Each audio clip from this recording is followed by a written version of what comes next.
చెప్తున్నారు. కానీ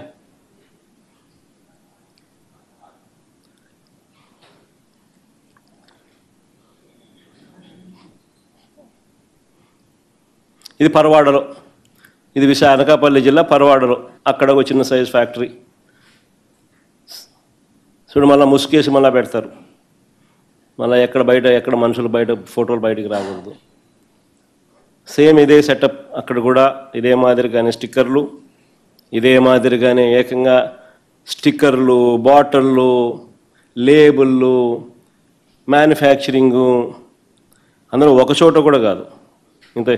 ఇంతకుముందు నేను చూపించినట్టుగా ఇబ్రహీంపట్నము, దానికన్నా ముందు తంబళ్ళపల్లె, దానికి తర్వాత ఇబ్రహీంపట్నం తర్వాత అనకాపల్లి జిల్లా పరవాడ.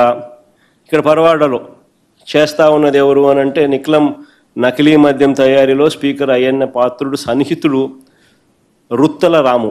చూడు బాగా ఎంత చక్కగా ఇద్దరు బాగా నవ్వుతున్నారు, స్మార్ట్గా ఉన్నారు ఇద్దరు.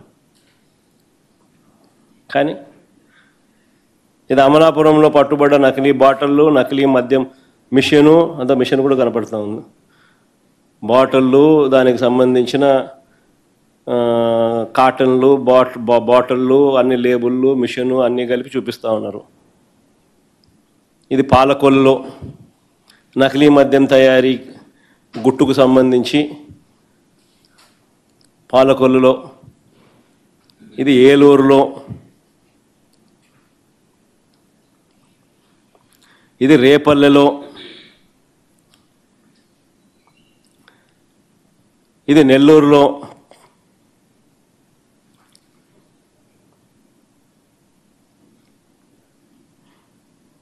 సరే అంతేనా. ఇలా కొన్ని లక్షల బాటిళ్ళు రోజు, ప్రతి 4-5 బాటిళ్లకు ఒక బాటిల్ ఈ కల్తీ మద్యం. ఈరోజు రాష్ట్ర వ్యాప్తంగా కూడా వీళ్ళ ఇల్లీగల్ షాపుల్లో, లిక్కర్ మాఫియా షాపుల్లో, వాళ్ళ బెల్ట్ షాపుల్లో, వాళ్ళ ఇల్లీగల్ పర్మిట్ రూమ్లలో ప్రతి 4-5 బాటిళ్లకు ఒక బాటిల్ ఈ మాదిరిగా అమ్ముతూ ఉన్నారు. నిజంగా ఏ స్థాయిలో జరుగుతూ ఉన్నది ఇది అని అంటే ఆశ్చర్యం కలిగించే విషయం ఇది. ఇంత ఆర్గనైజ్డ్గా మ్యానుఫ్యాక్చర్ చేయడం, ఆర్గనైజ్డ్గా డిస్ట్రిబ్యూషన్ ఛానల్స్ అన్నీ కూడా ముందుగానే వీళ్ళ కంట్రోల్లోకి తీసుకోవడము, ఆ కంట్రోల్లోకి తీసుకున్న ఆ డిస్ట్రిబ్యూషన్ ఛానళ్ళ ద్వారా దాన్ని మార్కెటింగ్ చేయడం, ఇంత ఆర్గనైజ్డ్గా, మెటిక్యులస్గా, ఆర్గనైజ్డ్గా క్రైమ్ చేయడం అన్నది ఒక్క చంద్రబాబు నాయుడు గారికి మాత్రమే సొంతం. కోర్స్ ఆయన కొడుకు కూడా ఏమాత్రం తక్కువ తిన్నోడు కాదనుకో, వాళ్ళిద్దరికి మాత్రమే సొంతం.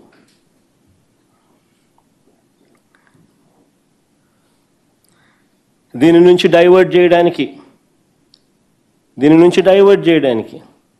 2 సంవత్సరాలు అయిపోయింది. వీళ్ళే అధికారంలో ఉన్నారు. 2 సంవత్సరాల నుంచి ఇదే కార్యక్రమం చేస్తూ ఉన్నారు.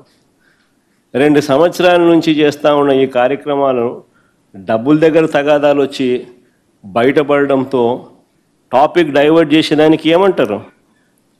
చంద్రబాబు చేస్తూ ఉన్న కుట్రలు ఎన్ని? ఆయనకంటే అలవాటైన పద్ధతే ఇది.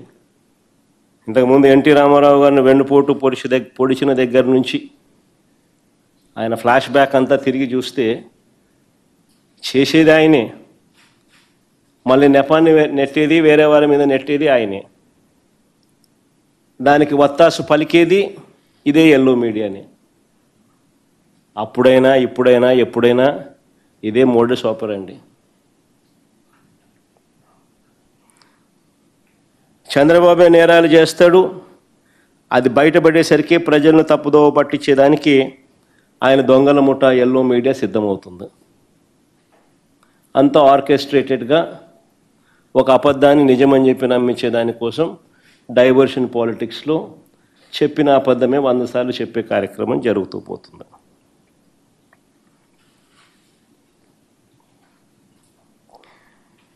ఎదుటివారి మీద కూడా వాళ్ళే బురద జల్లుతారు ఈ టాపిక్ డైవర్షన్లో భాగంగా. వాళ్ళే కొత్త కొత్త ఆరోపణలను చేస్తారు. వాళ్ళే ఆ ఆరోపణలను నిజం చెయ్యాలి అని చెప్పి తాపత్రయంతో ఒక సిట్టు కూడా వేస్తారు. తప్పుడు విచారణ చేస్తారు, తప్పుడు సాక్ష్యాలను సృష్టిస్తాడు, తప్పుడు డ్రామాలు నడుపుతారు. ఇదేంటని ఎవరైనా పొరపాటున ప్రశ్నిస్తే వారిపై కూడా ముద్రేసేస్తారు. తప్పుడు ప్రచారాలు చేస్తూ వారిని కూడా జైళ్ళకు పంపించే కార్యక్రమం చేస్తారు. నిజంగా కొన్ని కామన్ సెన్సికల్గా అనిపించే కొన్ని ప్రశ్నలు అడుగుతాం. నకిలీ మద్యం వ్యవహారం వెనక ఉన్నది చంద్రబాబు మనుషులు. తంబళ్ళపల్లె టీడీపీ ఇన్ఛార్జ్ ఆయన. ఆ ఫోటోలో కనిపిస్తూ ఉన్నది తంబళ్ళపల్లెలో తెలుగుదేశం పార్టీ అభ్యర్థిగా పోటీ చేసిన వ్యక్తి. ఈయన పేరు జయచంద్రారెడ్డి. తెలుగుదేశం పార్టీ అభ్యర్థిగా ఈ వ్యక్తి జయచంద్రారెడ్డి అనే వ్యక్తి పోటీ చేస్తూ ఉన్నాడు. చంద్రబాబు నాయుడు అనే వ్యక్తి ఆయనకు బీఫామ్ ఇస్తూ ఉన్నాడు. పోటీ చేసిన వ్యక్తి, మొన్నటి ఎన్నికల్లో ఆ పార్టీ క్యాండిడేట్గా ఉన్న వ్యక్తి.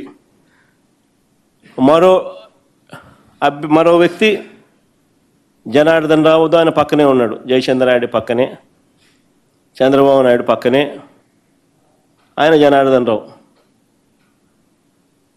ఈయన సురేంద్ర నాయుడు.